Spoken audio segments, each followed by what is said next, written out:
昨天开始这个车站周边风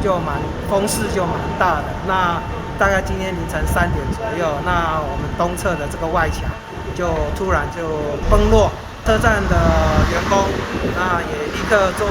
一个检查，那发现就是说还好当下是没有旅客的状况，然后入境所这部分也协助我们拉起这个封锁线。那目前我们东侧的进站的出入口目前是暂停使用的哈，为了考量旅客的安全，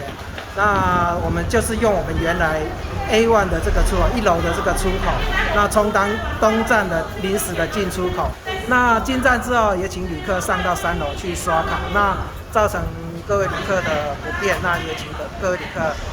多多见谅。